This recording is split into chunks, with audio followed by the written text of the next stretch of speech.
Okay, so till now we've seen what is a balance sheet, what is an income statement, and what is a cash flow statement.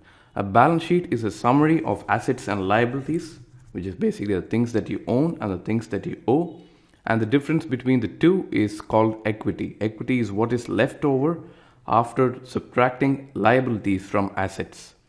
The income statement shows revenues, costs, and expenses on an accrual basis, while the cash flow statement shows the cash in and the cash out classified into three activities: the main business activities, which are called the operating activities, the investing activities, which involve investment of surplus funds and investment in assets, and finally, the financing activities, which involve bank loan and equity inflows and outflows. So in this lesson, we are going to see how all these link together using a case study. This case study is available as a downloadable material attached to this lecture on Udemy. So I suggest that you download and print out this case study before going further so that you can follow the case study based on the transactions that are given in the case study. Let's start off. The first transaction is Orange starts business by issuing stock worth $200,000. So, stock is issued and cash is received. So, the first entry is on the balance sheet, which is on the right hand side. Cash increases by 200,000, and on the equity side, the capital increases by 200,000, and the balance sheet balances. There is no impact on the income statement because there is neither revenue or cost. And on the cash flow statement, the 200,000 is a financing activity because this is money raised by way of equity, and therefore cash from financing activities goes up by 200,000, and that is the total cash inflow for that month. Transaction number 2. You take a bank loan of $120,000. Okay, so bank loan implies that your cash balance goes up by $120,000. So the transaction column of the balance sheet increases by $120,000 against cash. At the same time, your liabilities go up by $120,000 because to this extent you need to repay your bank loan in the future. So on the liability side, you have an increase of $120,000. Same way, coming to the cash flow statement, this is a financing activities, and therefore in the transaction column of financing activities in the cash flow statement, you have a $120,000 increase.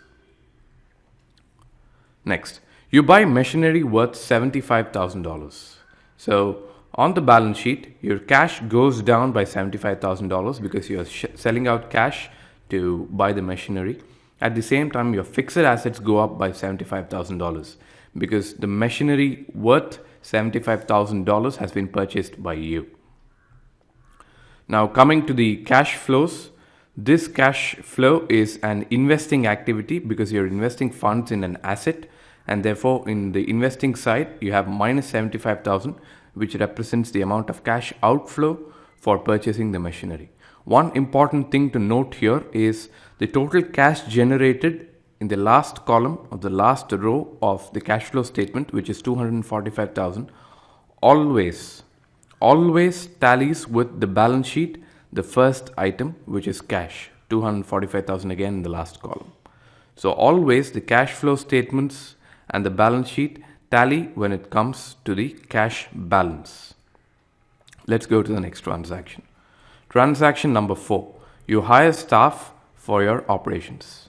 Obviously, there is no cash inflow, there is no transaction. It's just a non-cash transaction, and therefore there is no entry either in the income statement, nor in the cash flow statement, nor in the balance sheet. Transaction number 5.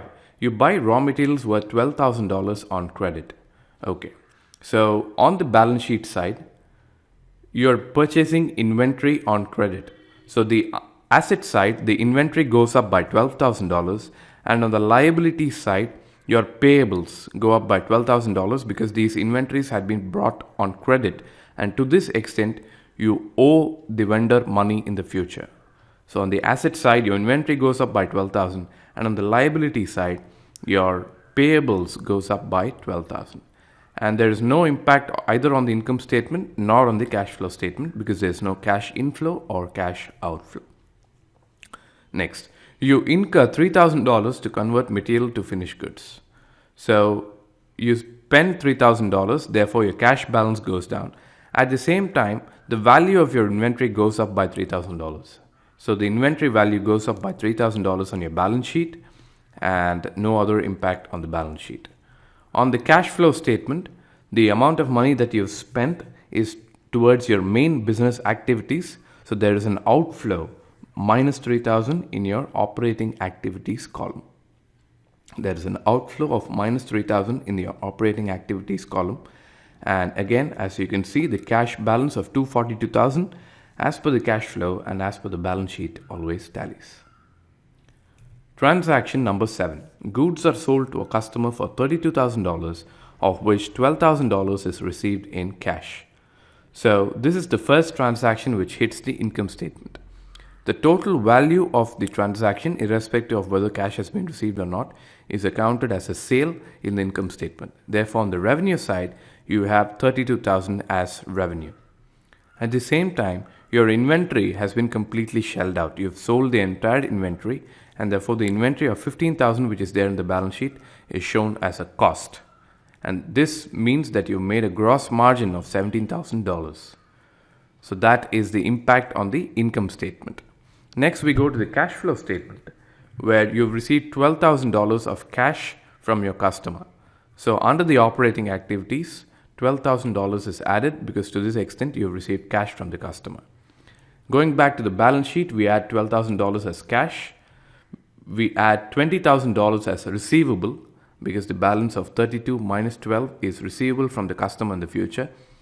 The entire inventory has been consumed, it's been sold, and therefore you subtract 15,000 from the inventory and you're left with 17,000, which is your profit. So another thing to note here is the total of the net income for the period always matches with the retained earnings of that period. So you have in the income statement net income of $17,000, and come to the balance sheet, the last item under equity is again $17,000.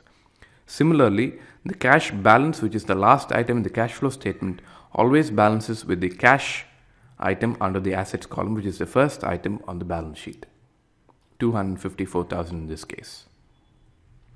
Next, you repay a loan to the tune of $1,000 plus interest of $100.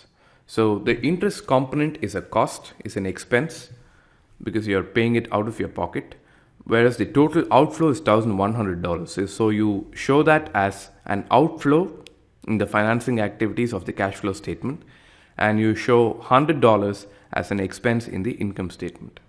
Coming to the balance sheet, totally you've shelled out $1,100. So cash balance goes down by $1,100. The bank loan goes down to the extent of the principal that you have repaid. So $1,000 reduction in the bank loan and $100 reduction in the retained earnings, which is the money that you have paid out of your pockets. Next transaction. You pay an amount of $12,000 due to the vendor. So this is a cash flow transaction, no effect on the income statement because the transaction has already been considered as a cost, and therefore $12,000 is deducted from the operating activities in the cash flow statement. And on your balance sheet, your cash balance goes down by $12,000 and your payable goes down by $12,000. Again, the balance sheet balances. Your cash flow tallies with the cash balance in the balance sheet. Final transaction, profits of $2,000 as paid as dividends to the stockholders. So $2,000 are financing activities because there is an equity payment shown on the cash flow statement. And on your balance sheet, cash balance goes down as $2,000 and your retained earnings go down by $2,000 because to this extent, profits have been withdrawn from the business. And again, the balance sheet balances. So this is how any business transaction has an impact on the income statement, the cash flow statement, and the balance sheet. I suggest that you go through this lecture once again from the beginning so that you are able to understand and appreciate the impact of the transaction. In case you have any questions, feel free to discuss them on the Udemy discussion board.